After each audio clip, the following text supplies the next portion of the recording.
বাংলাদেশের ইতিহাসে শহীদ রাষ্ট্রপতি জিয়া রহমানের পরিবার সর্বোচ্চ জুলুম নির্যাতনের শিকার। আমরা ডক্টর হোসেন বাংলাদেশ জ্যাবের পক্ষ থেকে আমরা আসছি আমাদের গণতন্ত্রের মা, দেশনেত্রী, যিনি এদেশের প্রতিটি সংগ্রামে আপসীর নেতৃত্বের মাধ্যমে ভোটাধিকার এবং গণতন্ত্র প্রতিষ্ঠা করেছেন, ওনার কবর জিয়ারত করার জন্যে।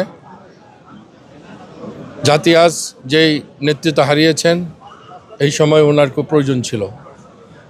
আগামী দিনে ওনার অভাব আমরা খুব অনুভব করব।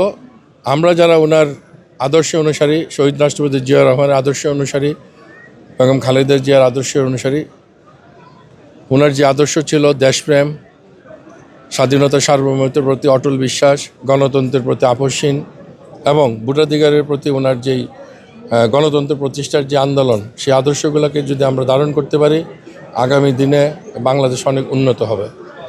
উনি কোনোদিন কারোর সাথে আপোষ করেননি। গত 17 বছর স্বৈরাচারী শেখ হাসিনা দেখেছেন, ওনাকে অনেক প্রলোভন দেখিয়েছেন, অনেক জুলুম করেছেন।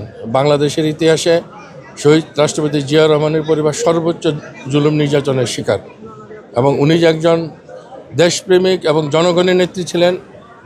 পৃথিবীর ইতিহাসের যে সর্ববৃহৎ জানাজা অনুষ্ঠিত হয়েছে এই মানিক মেয়ে বিনিতে, সেটা তার প্রমাণ। ওদের স্বপ্ন পূরণে পাশে থাকতে পেরে আমরা গর্বিত।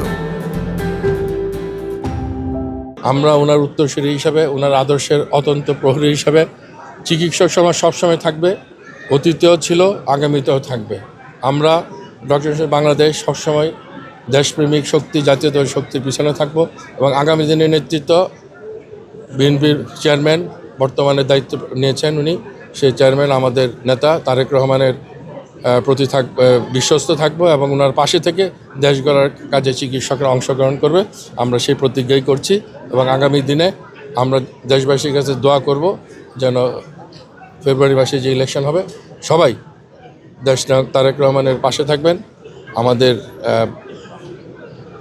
স্বাধীনতা ঘোষক শহীদ রাষ্ট্রপতি জিয়া রহমান এবং দেশনেত্রী বেগম খালেদা জিয়ার উত্তরসূরি তারেক রহমানের সাথে থাকবেন। ইনশাল্লাহ আমরা সবাই মিলে এই দেশকে নতুনভাবে গড়ে তুলব এবং একটি বাংলাদেশকে সুখী, সমৃদ্ধি এবং শহীদ রাষ্ট্রপতি জিয়া রহমান এবং খালেদা জিয়ার আদর্শের এবং ওনার স্বপ্নের বাংলাদেশ গড়ে তুলব এবং চিকিৎসকরা সবসময় ওনার পাশে থাকবে এবং আমরা ওনার রুহের আত্মার মাগফিরাত কামনা করছি। আমরা অনেক আগের থেকে বিএনপি নেতৃবৃন্দ করে আসছে এবং আমরাও এই ব্যাপারে করে আসছি এবং আমরা মনে করি যে এই ব্যাপারে ওনার তদন্ত হওয়া উচিত। ওই সময় যারা ছিল তাদেরকে সবাই তদন্তের আওতায় এনে এই ব্যাপারটা দেখা উচিত। ড্যাব আমরা দাবি করেছি, আমরা আলাপ আলোচনা করতেছি, আমরা আমাদের নেতৃত্বের সাথে আলাপ করে আমরা সেই ব্যাপারে সিদ্ধান্ত দেব।